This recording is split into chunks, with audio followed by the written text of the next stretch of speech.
I'm seeing visions through my dreams, seeing myself swimming in the universe. My ancestors gave me gifts to read cards, predict and heal. My name is Daphne, but spirit calls me bye-bye love. Angels communicate through numbers. Intuition is so deep. The gift I fully embrace within.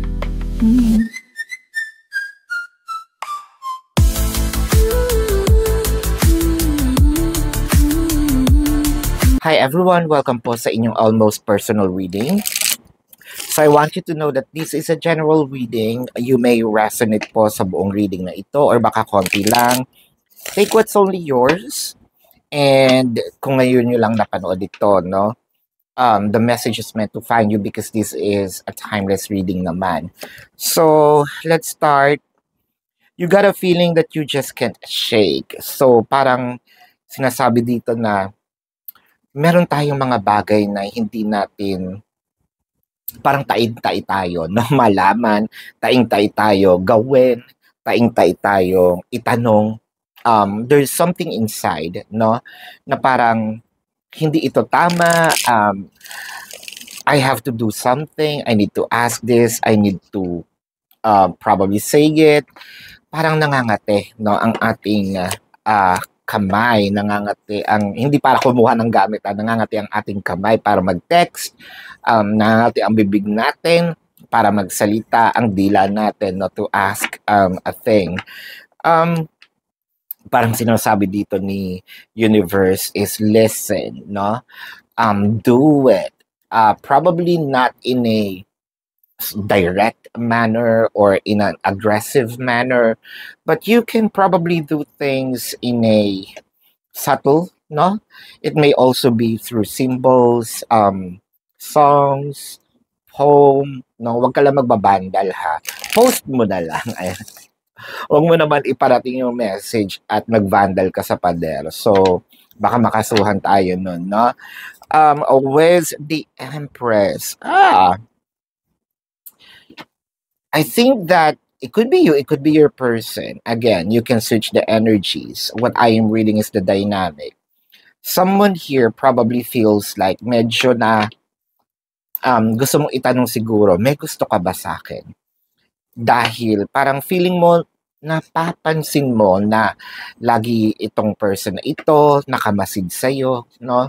Or pwede rin naman itong, may gusto ka pa ba sa akin, no? Kasi, kahit sabihin natin may challenges na, no? Meron na kayong separation, hindi na kayo nag-uusap. Pero parang active pa rin itong person na ito to watch your stories, ano pa ba? O watch whatever it is that you're doing. Meron pa rin siyang idea, may alam siya, no? I feel like meron pa rin ditong interest kung meron man challenges or talagang interesado ito if this is a new person, no? With the Two of Cups, emotion are already building up or the emotion is still there. So, dalawa ang nakikita natin dito, ha? Pwedeng, kung ito yung ex mo, your person still have feelings for you and checking on your status, no? Still interested in what's going on in your life. Kung this is a new person, there's a built-up emotion, no? Na parang, I'm interested of getting to know you. Kung this is a new person, no? I feel like parang mapapansin mo pati yung mga old post na nakarating na siya doon sa pagbabrowse, even doon sa mga 2 years ago, no? Na mga post mo na parang, uy, nakarating ka dyan, no? Parang kinalkal niya talaga. With the Moon card. Pero kasi tahimik, tameme. So, ang sayo naman, nagkakaroon ka ng anxiety dahil parang gusto mong itanong, ano ba, mahal mo pa ba ako? Or ano ba, mahal mo na ba ako? Ano ba, interesado ka ba? Kasi hindi ka nagsasalita. Ayoko naman mag-assume. Yun yung gusto kong iparating. Ayoko mag-assume. Pero deep inside, nag-a-assume na talaga ako. Kasi hindi na normal, no?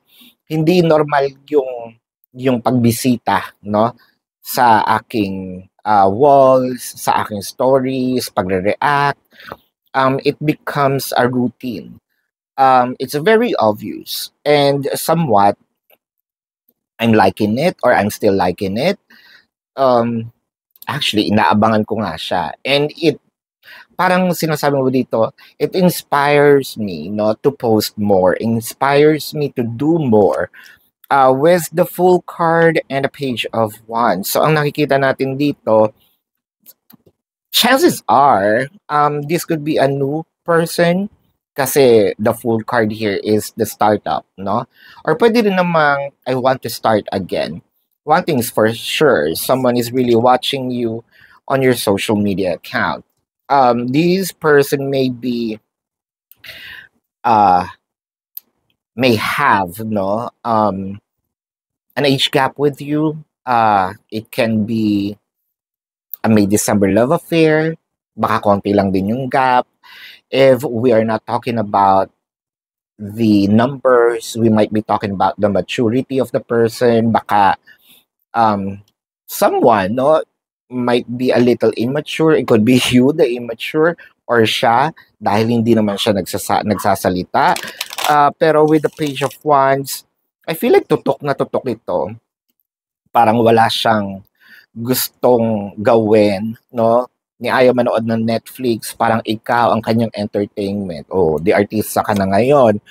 With the Two of Pentacles, I feel like hindi lang ito yung kanyang account, no? Feeling ko meron pa tong mga dummy accounts na pwedeng nag-iisip ka, do I have a multiple admirer?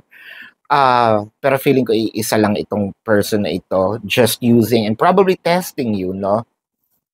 Kung malandi ka ba, no?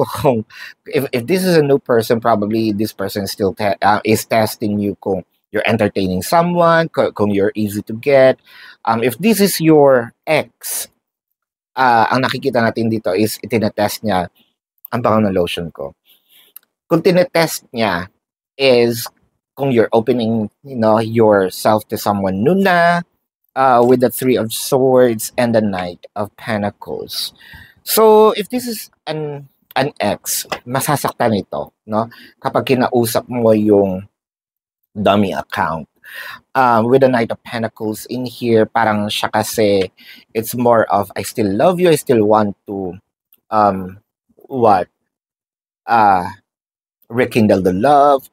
If this is a new person, masasaktan siya, may pagsiselos. So parang, ang nakikita natin ditong immaturity na sa kanya, hindi siya nagte-take advantage, hindi siya paparamdam. Tapos may gana pa magselos, parang timang, no? With the Judgment and the Knight of Wands. So parang madudulas ito. Actually, I feel like makikita mo siya, no, as in person. Or it can be mahuhuli mo siya, no? Caught red-handed na sa kanya yung account na yon, na siya pa rin yung person or siya yung person na nagme-message sa'yo dahil parang meron ka mapapansin, it's either a pattern, it's either a specific song, no, or it's either a post, no, or it could be a picture na mako-compare mo na parang or it could be the check-ins, no, yung parang yung location. Para mapapansin mo, ay sandali, ito yung person na yon, no, if this is a dummy account. With the Five of Wands and the Six of Wands. And hindi lang ito, parang feeling ko marami rin itong mga kasabwat, no, na wanting to check on your account, probably meron nagre-report sa kanila, mayaman. May pasilduhan ba? No, may bigayan ba ng report? Pero with the Six of Wands, I feel like humihingi ito ng tulong to be close to you. So parang itong person na ito is, I mean, walang lakas ng loob or wala pang lakas ng loob not to actually approach you. Pero I feel like humihingi siya ng tulong sa ibang tao, no? To create a scene para mapalapit uli sa'yo or para mapalapit sa'yo. Let's say, yung parang babakas ito na, uy, pakilala mo naman ako dyan, no? Kapag nagkita kami sa ganito. So parang merong plano, no? So this is your reading. Let's check the zodiac sign of your person, of this person. This can be their sun sign or a placement in their chart. Pero bago po yan, gusto kong ipaalam sa inyo na if you resonate, let me know sa comment section. And if you want to ask a question regarding this reading, sa description box po ng video na ito, there is a link. Click the link, you will be routed to my website. Nandun po yung name, number, QR code, amount per question. Take advantage of the 4 questions plus 1 kasi discounted po yun. And if you want to book a private reading, nandun din po siya. So let's check now the zodiac sign. Leo, Aries, Sagittarius, Libra, Taurus, Cancer. I am seeing Virgo, Gemini, Capricorn. I am seeing Pisces, Aries. Yeah, paulit-ulit tayo doon. So that is your reading. Maraming salamat. Love and light. Namaste. See you po sa susunod na readings. Goodbye.